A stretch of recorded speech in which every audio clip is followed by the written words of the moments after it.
opposed to all forms of control. I am for an absolute, laissez-faire, free, unregulated economy. Let me put it briefly. I'm for the separation of state and economics, just as we had separation of state and church, which led to peaceful coexistence among different religions after a period of religious wars. So the same applies to economics.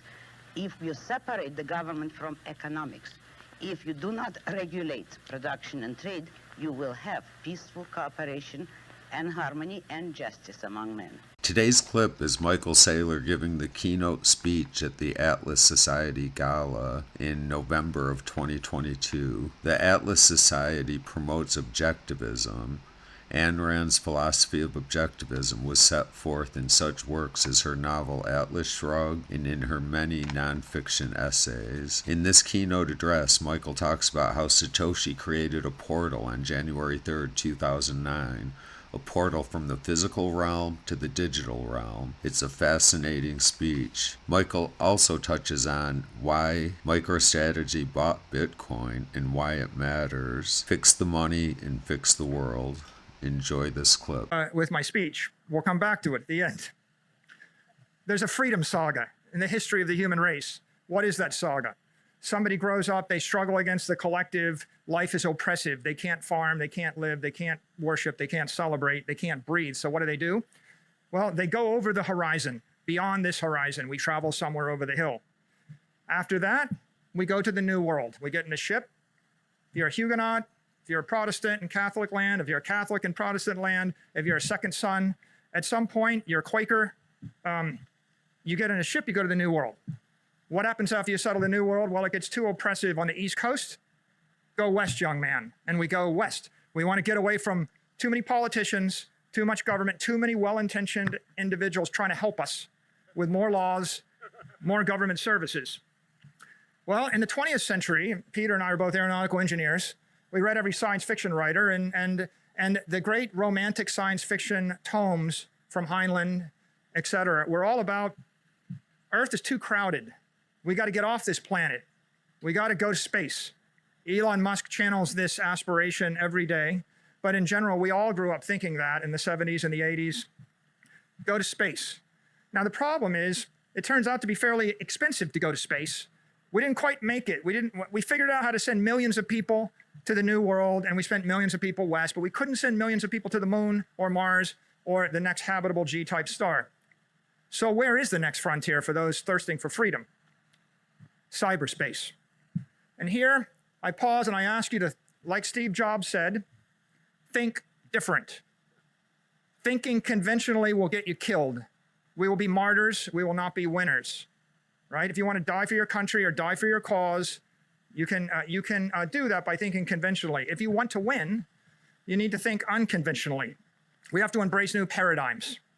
In the 21st century, you can choose where to locate your body, your friends and family. You can choose where to locate your mind. You can spend your time on Twitch or Netflix or YouTube or Reddit or reading whatever you like. There's infinite. You can be wherever you want to be with any group you want to be in cyberspace, in your head. You can also choose where to locate your business, your P&L. Where do you generate cash flow in order to pay your expenses? You want that to be a streaming YouTube channel? You want that to be a bakery on Venice Beach?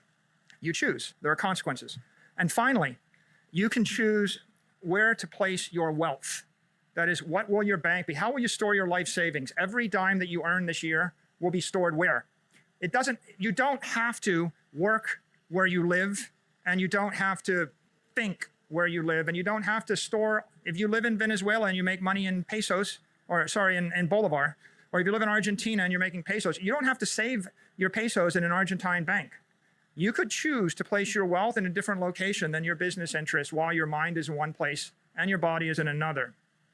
The idea of crypto, or the great achievement of Satoshi Nakamoto, is the concept of creating a truly decentralized network, giving it to billions of people, allowing people to in a decentralized way, protect that network, support that network, serve that network, benefit from that network, transcending the constraints of a CEO, a corporation, a country, a city, a company. What if we could create something which is truly utilitarian, egalitarian, economically and philosophically empowering computer network created on the strength of the power of cryptography? And cryptography is a machine with a mechanical advantage. Instead of a Roman construction crane with 180 to 1 mechanical advantage that lets you move a one-ton block with your hands, we're talking about cryptography where it becomes billions or trillions of times harder to break the code than it is to create the code. It's a trillion to 1 advantage. It's a quadrillion to 1 advantage. If you can create a mechanical advantage in cyberspace, then you can create something which is going to transcend and beyond the reach of the collective. And you finally have a tool with which to fight back.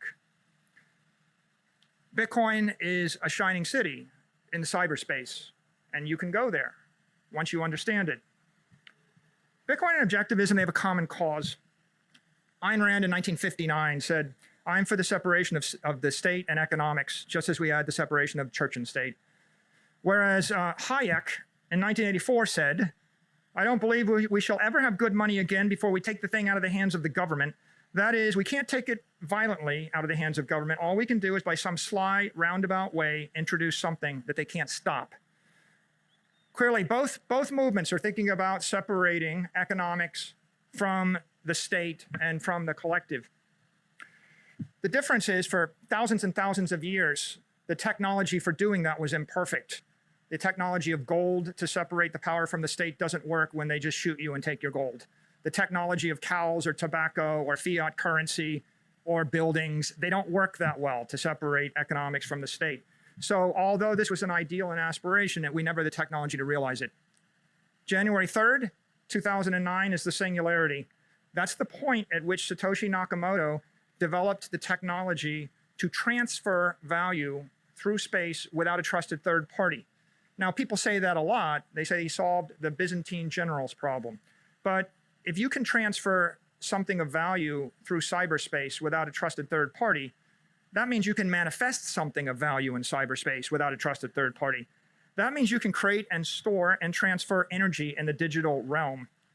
The creation of digital property, digital money, digital energy, and digital matter was therefore affected on January 3rd, 2009. Most people don't realize this, but Satoshi opened a portal from the physical realm into the digital realm, and energy began to flow into cyberspace, bringing life to a formerly dead realm consisting only of shadows and ghosts, bringing conservation of energy and matter, objectivity, truth, time, and consequence into the digital realm, delivering property rights, freedom, and sovereignty that is separate from the physical and the political realm to humanity.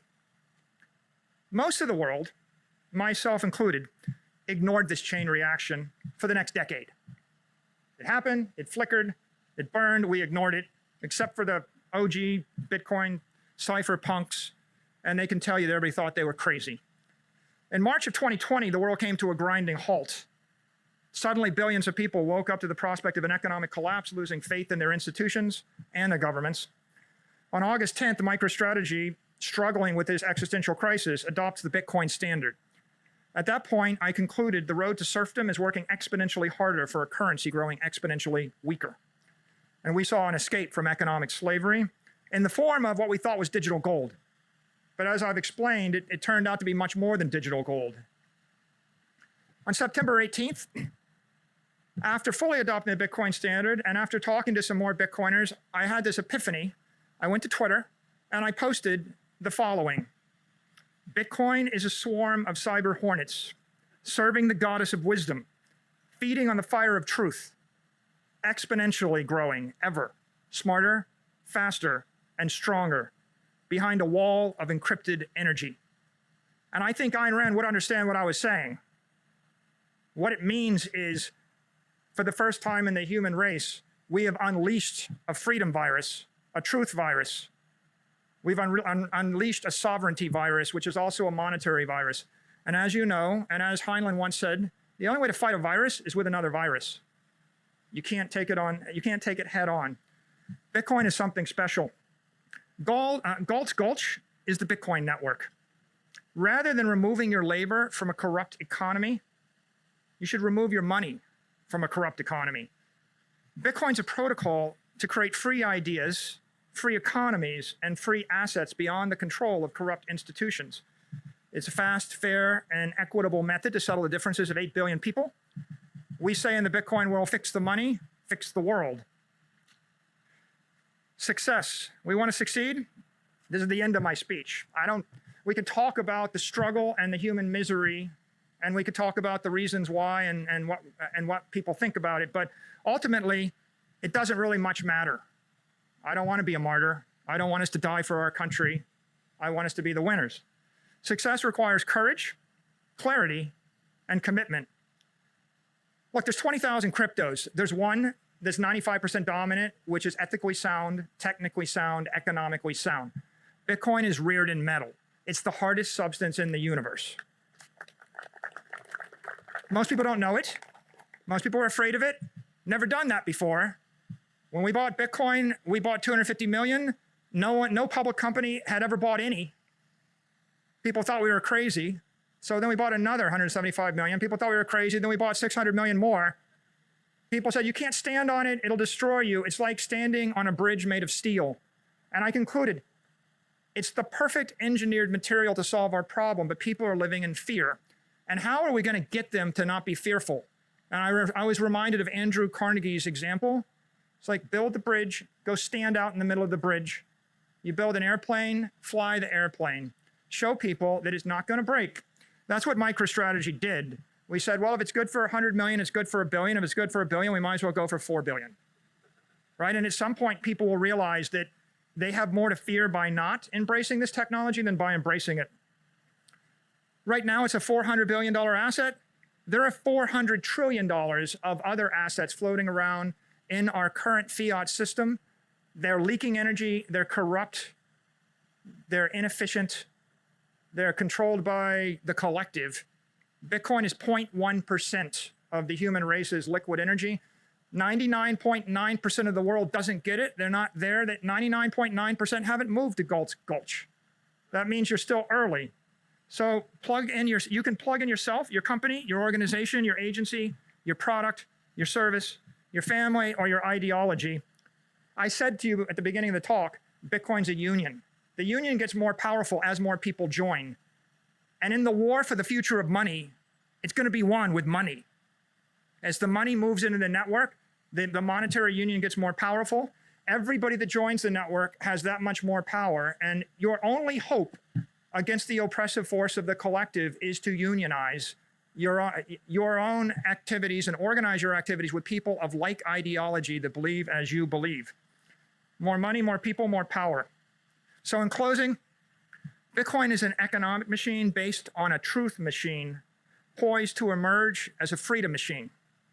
It's the best choice we have to save our civilization and realize the ideal world envisioned by Ayn Rand and the objectivist movement. Join us. Thank you.